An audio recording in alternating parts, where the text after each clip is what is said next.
گاهی وقتا همین قوانین سفت و سخت و این عرف سفت و سختی که خودمون برای خودمون میذاریم دست و پاگیره و بعضی وقتا باعث مشکل میشه. کی گفته که باردار شدن یه دختر و پسری که تو دوران عقد هستن قبحه، بده، زشته، نباید اتفاق بیفته؟ داستان امروز مطب توری هم مربوط میشه به دختری که تو دوران عقد بود و باردار شده بود. ممنون میشم که تا آخر ویدیو همراه هم باشی. لایک یادت نره، از من حمایت بکن تا این کانال جون بگیره. اگر دوست داری پای ثابت داستانهای مطب زنان باشی و بدونی تو مطب زنان چه خبره، این کانال رو حتما سابسکرایب کن. سلام دوست خوبم، من فرانک عاقبتی هستم، ماما هستم و اینجا توی مطب توری قرار داستان مریض هایی که خیلی خواستن و پشتش داستان داره برات تعریف کنم. داستان امروز ما مربوط میشه به حدود 7-8 سال قبل که من با دانشجوام توی زایشگاه داشتیم کار میکردیم و من به دانشجوها تدریس میکردم فیلد بالینی رو. با آمبولانس یه دختره حدوداً 20 ساله رو آوردن با حالت نیمه هوشیاری که اقدام به خودکشی کرده بود و 6 هفته هم باردار بود. خب ما سریعا اومدیم کارهای اولیه‌اش رو انجام دادیم، پذیرشش رو انجام دادیم، داروهایی که مورد نیازش بود رو براش زدیم تا حالش جا اومد و خطر از کنارش گذشت. و بعد که سرحال شده بود و میتونه صحبت بکنه و به زمان و مکان اشراف پیدا کرد و از حالت بیهوشی و نیمه هوشیاری در اومده بود، شروع کردیم باهاش صحبت کردن و شرح حال گرفتن. یه دختر 20 ساله‌ای که حدود 1 سال بود توی دوران عقد بود و ازدواج کرده بود، اما خونه خودشون هنوز نرفته بودن. این دختر میگفت حدود 2 هفته است که پریودم عقب افتاده بود و هفته اولش من فکر میکردم به خاطر استرس و اینها عقب افتاده. هفته دومش من شک کردم و بیبی چک گذاشتم. وقتی بیبی چک گذاشتم و 2 تا خطش مثبت شد، واقعا حالم بد شد و ترسیدم از اینکه مبادا خانواده‌ام بفهمن. به همسرم گفتم، رفتیم آزمایش دادیم و آزمایش هم مثبت بود. سونوگرافی رفتم انجام دادم، سونوگرافی هم جنین رو نشون داد، ضربان قلبش رو نشون داد و دیگه اونجا انگار یه آب یخ رو سر من ریختم و میدونستم با توجه به فرهنگ خانواده‌مون اگر بابام بفهمه که من باردار شدم، تو دوران عقدم و باردار شدم، نه تنها به هم جهیزیه نمیده، نه تنها بسیار آبروریزی میکنه و منو از خونه بیرون میکنه که حتی ممکنه که منو بکشه. و مدام این توی ذهن من بود که اگر بابام بفهمه چی میشه؟ اگر بابام بفهمه دیگه روزگارم سیاهه. شب و روز من گریه میکردم، دیگه کارم شده بود گریه. شوهرم چند تا دکتر پیدا کرد که برام کار سقط رو انجام میدادن. رفتیم پیششون، از شانسمون اونا هم گفتن به هیچ عنوان این کار رو انجام نمیدن. شوهرم هم در به در دنبال این بود که کسی رو پیدا کنه که برامون این بچه رو بندازه. چند تا دکترم رفتیم اما هیچ کدومشون برای ما این کار رو انجام ندادن. من موندم و این بچه واویلا بود برام، روزگارم سیاه بود. شوهرم همش میگفت اشکال نداره، جمع و جور میکنیم میریم خونه زندگی خودمون، ولی من همش با خودم فکر میکردم با این طبل رسوایی من چی کار بکنم.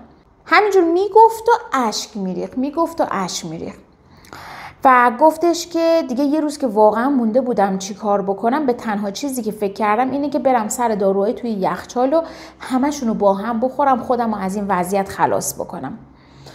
که مامانم رسید و به دادم رسید. خب خدا رو شکر که خطر از بیخ گوشش گذشته بود، اما خب نیاز بود که برای جنینش یه سری چکاپ هایی رو ما انجام بدیم که خدای نکرده در اثر داروهایی که مصرف کرده بود اتفاقی برای جنینش نیفته. بعد با مادرش من صحبت کردم و گفتم مامان جان، حالا چه اتفاقی میفته اگر این دختر و پسر تو دوران عقدن، مال همن، از همه نظر مشکلی نداره، چه اتفاقی میفته اگر یه بچه‌ای هم اینجا باشه؟ زودتر میرن سر خونه زندگی خودشون.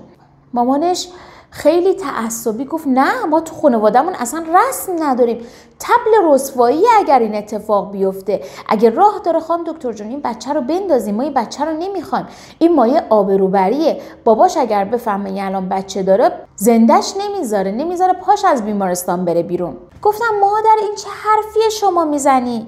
بچه خودت، دختر خودت به خاطر این افکار شما خودشو به این روز انداخته. الان اگر دیر می اومدین برای دخترت اتفاقی می افتاد، دخترت می رفت سینه قبرستون، خوب بود؟ مامان یکم به خودش اومد و گفت نه خب خدا رو شکر که به خیر گذشت، ولی اگر میتونی این بچه رو یه کارش بکن. گفتم من چی کارش بکنم این بچه رو؟ خانم دکتر جان این اگر بفهمه پدرش زندش نمیذاره. گفتم الانم که نزدیک خودش رو به کشتن بده. گفتم الان شوهرش کجاست؟ شوهرش بیاد من با شوهرش صحبت کنم. شوهرش اومد و بهش گفتم که چرا اجازه میدی که افکار بقیه زندگی شما رو خراب بکنه؟ چرا اجازه میدی یه چیزی که از پایه مشکل داره زندگی شما رو خراب کنه؟ الان خوب بود زن تو میرفت سینه قبرستون؟ پسر تقریبا 22 سالش بود و خیلی هم ترسیده بود بابت اتفاقی که برای خانومش افتاده بود و میگفت نه به خدا من که بهش گفتم نگهش دار، من که بهش گفتم میبرمت سر خونه زندگی زودتر جمع و جور میکنیم، ولی اون میگفت نه همه میفهمن و همش میترسید از این قضیه. الانم دارم میگم جلو مادرش هم دارم میگم من خیلی زود ورش میدارم میبرم سر خونه زندگیمون، من مشکلی ندارم، همه چی هم الحمدلله آماده است، من میبرمش، نمیذارم هم یه مو از سر زنم کم بشه. و بعدش من اون مامان این دختر رو ارجاع دادم به مشاوره روانپزشکی که بتونه یه مقدار این مسئله رو هندلش بکنه و از اون تعصبی که داشت نسبت به این قضیه در بیاد. و خدا رو شکر اون دختر با حال خوب مرخص شد، اما اگر دیرتر می آوردنش قطعاً باید توی قبرستون یکی از اون پلاکا به نامش می شد. و خیلی این دردناکه که به خاطر یک فرهنگ، به خاطر یک مسئله‌ای که فکر میکنن این خیلی خوبه که باید به این شکل باشه، یک عرفی که جا میفته، اصلا کسی هم فکر نمیکنه که این اصلا درست هست یا درست نیست و اینقدر تاثیر داره، اینقدر ریشه تو اعتقادات میاره که باعث میشه که یه دختر به این درجه برسه که بخواد خودش رو از بین ببره.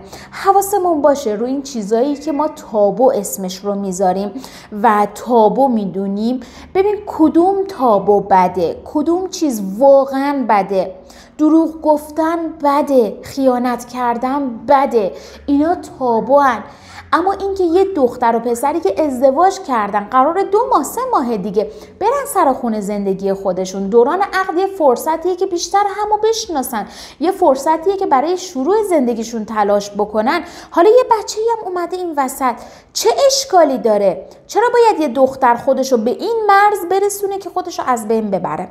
تو رو خدا این تابوها رو سعی کنیم از بین ببریم، ما شروع کننده از بین بردن این تابوها باشیم. مرسی که همراه هم بودی. خدا نگهدار.